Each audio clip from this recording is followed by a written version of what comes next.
নমস্কার বন্ধুরা, সবাই কেমন আছেন? আশা করি খুব ভালো আছেন। আপনাদের আশীর্বাদে আমিও খুব ভালো আছি। কাকলির আরেকটি নতুন ব্লগে আপনাদের স্বাগত জানাই। তো আজকে কিন্তু রান্নাবান্নার ব্লগ আপনাদের দেখাবো না। তো চলুন আজকে সারা দিন ঘর গোছাবো। রান্না তো নিশ্চয়ই করব, তো রান্নার ভিডিওটা অন্য দিনে আপনাদের সাথে শেয়ার করব। তো চলুন, সকালবেলা আগে তো বাঙালির এক কাপ চা না খেলে আবার এনার্জি পাবো না। তো সকালবেলা সব ঘরের কাজ মানে রান্নাঘরের কাজটা সেরে নিয়েছি আগে, যেহেতু রান্না করতে করতেই আমাকে কাজগুলো সম্পূর্ণ করতে হবে। একা হাতে কাজ করি, এদিক দিয়ে রান্না করব আর এদিক দিয়ে ঘর গোছাবো।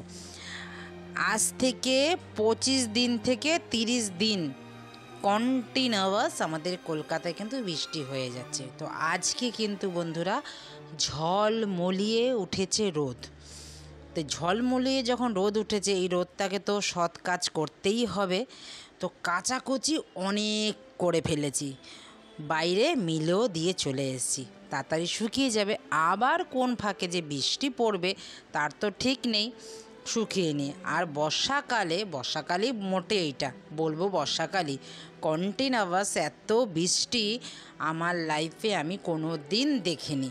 হয়তো 2 দিন পড়েছে বা 3 দিন পড়েছে, তারপরে বন্ধ হয়ে গেছে। কিন্তু এই বিগত একটা মাস ধরে যে বৃষ্টি পড়ছে বন্ধুরা, সকালবেলা রোদ হলে কি হবে, ঠিক বিকেলবেলাটা আবার ঝপঝপিয়ে বৃষ্টি নেমে যাচ্ছে। তো চা বসিয়ে তো চলুন অন্য কাজ করতে থাকি। চা পাতা চিনি দিয়ে দিয়েছি, আর এবার দুধ ঢেলে দিয়েই এই চাটা এবার ফুটতে থাকবে 10 মিনিট ধরে। তো 10 মিনিট আমি রান্নাঘরে তো দাঁড়িয়ে থাকবো না, আর রান্নাঘরে আমার দাঁড়ালেও তো হবে না। তো চলুন এই 10 মিনিট অন্য কাজ দৌড়ে গিয়ে সেরে আসি। না দাঁড়ান, একটুখানি আদা দিয়ে নিই। অনেক দিন পর আজকে একটু আদাটা দিয়েই চা খাবো।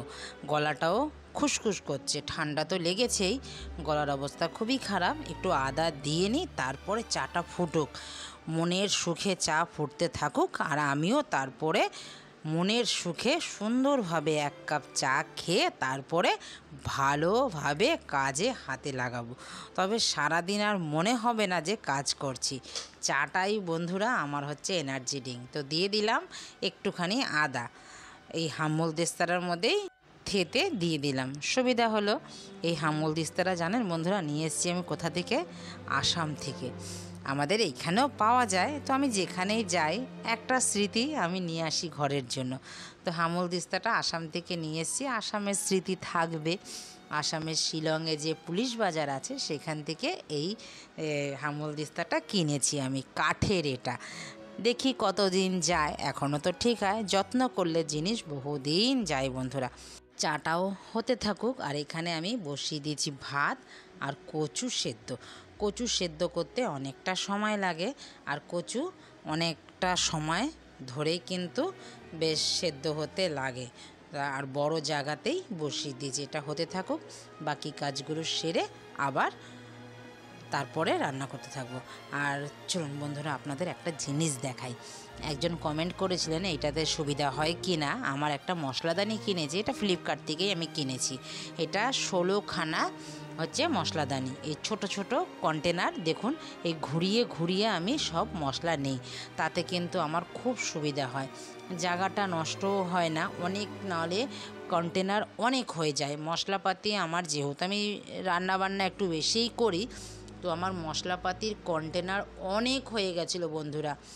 মশলাই আমার নয় করে 28 থেকে 29 রকমের মশলাই আমার রাখা ছিল। এখনও অন্য কন্টেনারে মশলা রাখা আছে। তো এইটা 16টা হয়ে গেছে, তো 16টা কন্টেনার একটু কমে গেছে, আর জায়গাটাও কিন্তু অনেকটা ছোট লাগে। দেখুন আমার একটা হাতের বিগদাতে এটা হয়ে গেছে। যখন আমি রান্না করতে বসি তখন এটা নিয়ে নিই সাথে করে, এই ঘুরিয়ে ঘুরিয়ে নিই, তাতে কিন্তু আমার খুব সুবিধা হয় বন্ধুরা।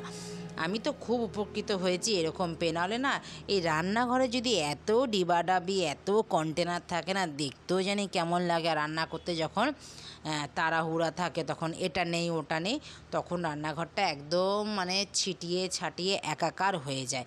তো গোছানো, এইটার মধ্যে কোনো ছেটানোর জিনিসটা নেই না, আবার খাটনি পড়ে সেই আবার গোছানো জায়গায়, মানে আগের জায়গায় ফিরে আনতে বেশ সময় লাগে। তো আমি তো জানেন, আমি তো সব সময় বেশ টিপটাপ থাকতে বেশি পছন্দ করি। চলুন আপনাদের এটা দেখাতে দেখাতে আমার চাও হয়ে গেছে। তো চাটা ঢেলে নিলাম। এই চা কিন্তু আমার হয়ে গেছে, দেখেছেন? আজকের চা দিয়েই বোঝা যাবে আমার সকালটা আজকে কিভাবে যাবে।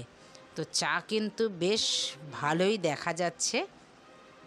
কে কে বন্ধুরা চা খাবেন চলে আসুন। সবাইকে জানাই সুপ্রভাত।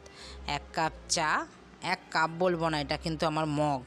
1 কাপ মগে চা নিয়ে নিয়েছি, নিয়ে 2টো বিস্কুট নিয়েছি। এবার আরাম করে খেয়ে তারপরে বাকি কাজগুলো সারতে থাকবো। চা খাওয়া হয়ে গেছে বন্ধুরা। চা খেয়ে এবার চলুন ঘরগুলোকে ভালো করে গোছাই। ওদিকে ভাত কিন্তু আমার হয়ে গেছে, ভাত আমি উপর দিয়ে চলে এসেছি। আর কচুর শাকও আমার হয়ে গেছে, নামিয়ে এসেছি, ওটা পরে বানাবো। সেই যে দিদি বাড়ি থেকে দিয়েছে যে টবগুলো, সেই টবগুলো রাখার ব্যবস্থা করছি। আর এইখানে জানলাগুলো আজকে বন্ধুরা সব খুলে দিয়েছি। যতক্ষণ রোদ আছে ততক্ষণ ঘরের মধ্যে রোদটা ঢুকুক, জীবাণুগুলো একটু নাশ হবে।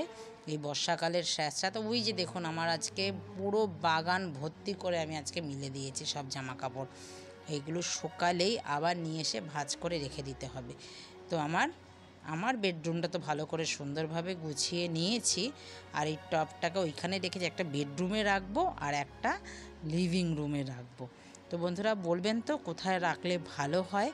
পুরো ঘরগুলো আপনাদের দেখাচ্ছি কোন জায়গাটায় আমার এই টবগুলো রাখলে পরে ভালো হয়। দাদা মাটি নিয়ে এসছে, মাটি এখনও বৃষ্টির জন্য শুকায়নি। এই মাটিগুলো একটুখানি কাদা কাদা কাদা কাদা রয়েছে, মাটিগুলো একটু শুকালে তারপরে গাছগুলো বসাতে হবে। তো আগে ঠিক করছি কিভাবে কি করব। তো দেখুন কোন জায়গাটায় রাখলে ভালো হয়। আর আমি এই পাশের জানলাটা কোনোদিন খুলি না, আপনাদের সাথে কোনোদিন শেয়ারও করিনি, আজকে খুলেছি, তার জন্য শেয়ারও করলাম।